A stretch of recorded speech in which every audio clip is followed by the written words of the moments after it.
This is the inside of the Compass Suntor 115.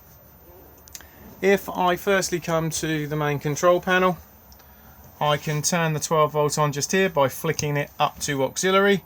Auxiliary is the leisure battery, and this is the battery you want to be using to run the back end of the motorhome. It will give you a voltage reading just here. If I now flick it back to off and flick it down, I'm now running the back end of the motorhome off the vehicle battery. Handy in an emergency, but you do run the risk, obviously, of the engine not being able to start if you deplete the power too much. When in the auxiliary position, if you're hooked up to the main supply, the battery charger will charge the battery. To view how much water is in the fresh tank, we go by the blue gauge just here. And then we have water pump on and off. Whenever the pump is running,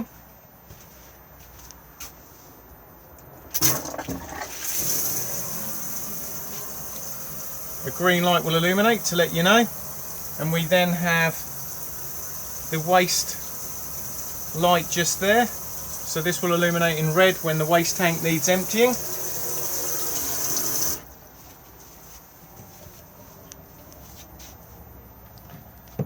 Above this control panel, we then have controls for heating and hot water. So if we want to heat hot water on mains electricity, all we need to do is just flick this switch here, and it will heat the hot water in the boiler to about 60 degrees. If we're not connected to mains, we can heat the hot water on gas. So we come to this dial just here. Firstly, make sure that the flue cover is removed from the outside, or otherwise it will not light. And then all we need to do is just flick the outer part down to the flame, and it will then attempt to light itself. More varied control over the water temperature. On gas, you can heat your water from a very low 30 degrees right the way up to 70 degrees. And if it fails to light, a red light will appear in this window. Above this, we then have the controls for the electric element in the fire just here. If we're going to use this, we firstly just need to make sure that this switch is on, or otherwise this part will not work. And then we have an outer dial and an inner dial, the same as with the boiler.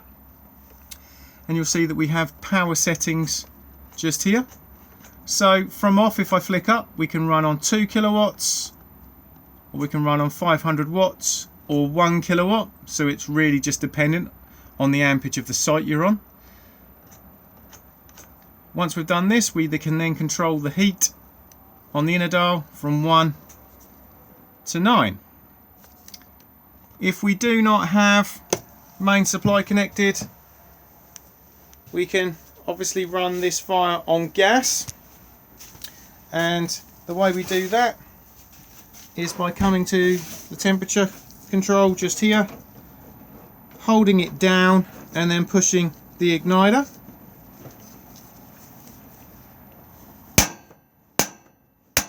And then what we're wanting to do is peer for the pilot light. Not the easiest angle to get.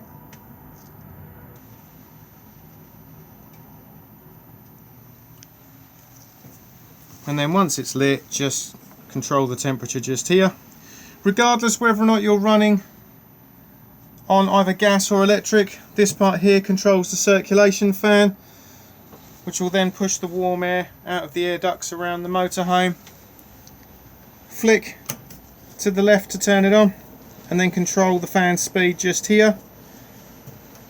A will not work in this model of motorhome.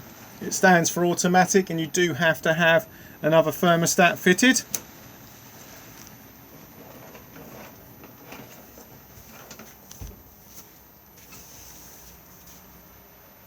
If I now come to the bench seat just here and remove the cushions,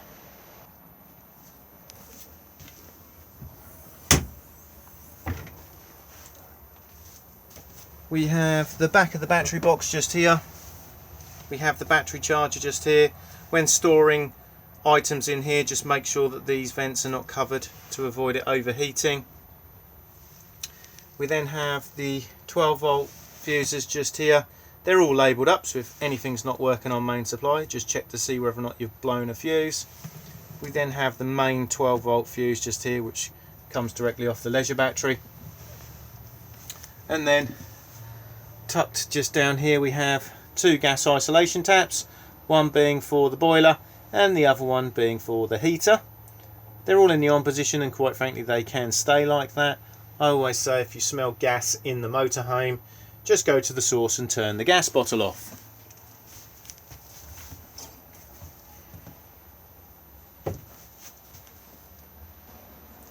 Underneath the opposite bench seat is literally just storage.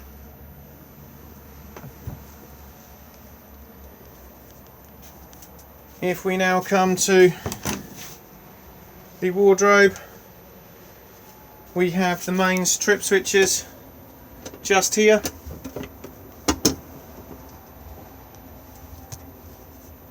So we have the individual MCBs, the main RCD and test button just there. So if anything's not working on main supply, just come to here to see if you've tripped. We then have the boiler itself just here. Tucked down here is the boiler drain valve. So to drain the boiler off for winterization, firstly make sure the water pump is turned off, and then come to this yellow lever and flap it up like so, and it will then drop all of the water out of here. I always suggest that if you are fully winterizing the motorhome, that you also go and open up all the taps in the motorhome as well, as this will release any airlocks in the system, making it drain off much better. When it comes to repriming the system back up, close all the taps, fill up the fresh water tank, make sure that the drain valve is back over on the boiler, and then turn the water pump back on again, and it will then begin to prime the system. Open the taps up, wait until the water is running freely on both hot and cold, and then close again, and then the system will fully reprime itself. Also in here is the freestanding table and the television aerial. So tucked just back here is the digital amplifier for it, on and off just here. And then the boost setting just here, just leave it set on normal. If you have it on low, you just will not be able to tune a television in. Come to the mast, undo the collar, and then pop the mast up. Get the aerial into the position that you require. This red dot represents the point of the aerial, so you know which way it's facing, and then lock it into place. At the moment the aerial is in the horizontal position. It can be flipped to vertical for additional tuning if required by turning the tail just here. Once it's in the position that you require, have your television plugged in just here and then tune it in.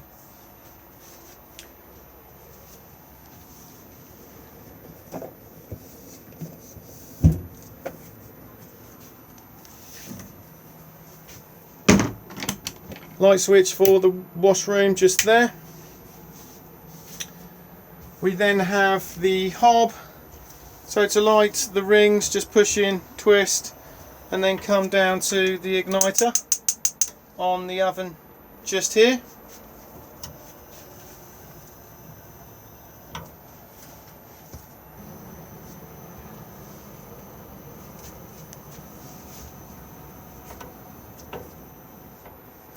Beneath that we have the grill,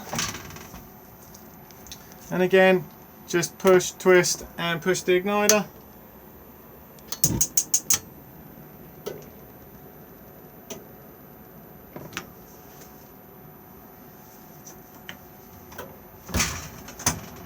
And then the oven.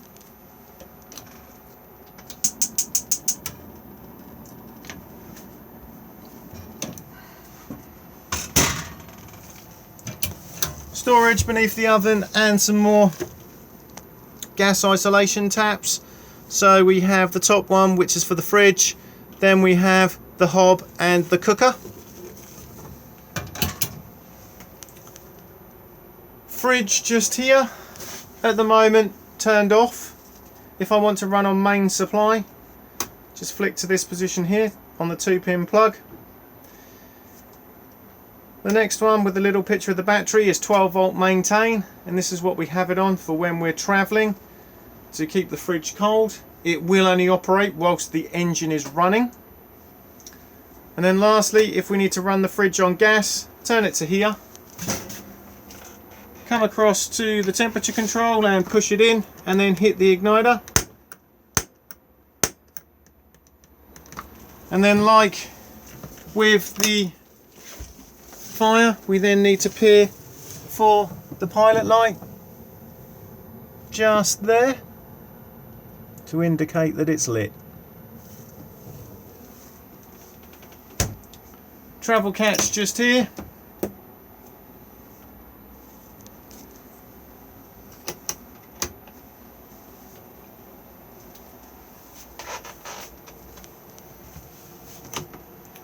Washroom here, so we have the shower and then the cassette toilet. To open to the cassette, just slide the lever across and then push to flush. Level indicator just here, so this will illuminate when the cassette needs emptying, and then close back up again. If this has been left open and you try to remove the cassette from the outside, it will not come out. So if you do feel resistance, make sure nobody's left this open. Pull down basin above.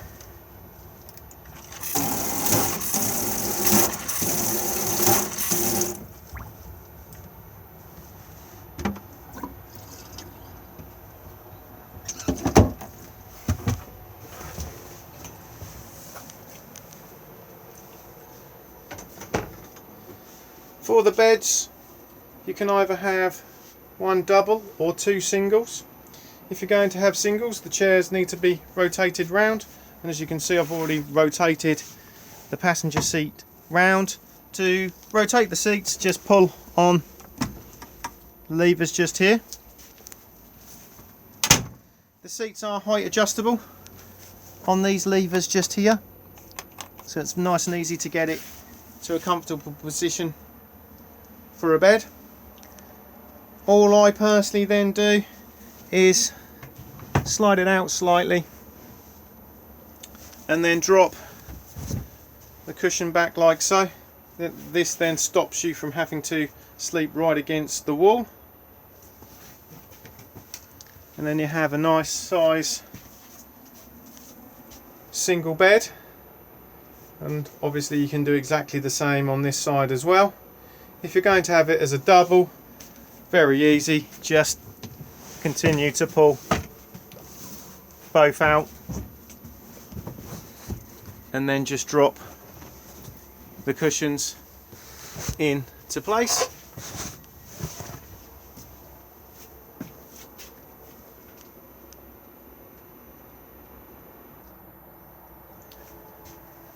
As you can see, currently the 12 volt is on. If you are going out of an evening, if you turn the power off here, when you come back you're going to have to fumble your way in the dark. So there is an isolator for the 12 volt just here, which is extremely handy, and we also have the awning light on and off just here.